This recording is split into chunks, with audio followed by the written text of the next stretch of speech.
понять, сможет у вас укусить собака или нет.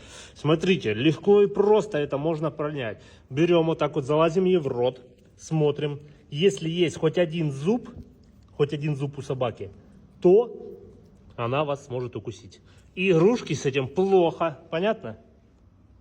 Просто залазите в рот и проверяете зубы. Если есть зубы, значит она может вас укусить и сильно укусить. Поэтому аккуратно. Да, Алексей?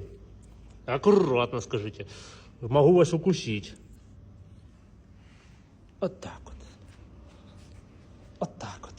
И так могу. И так могу, да? И так могу. Что за дела? Что за балдеж?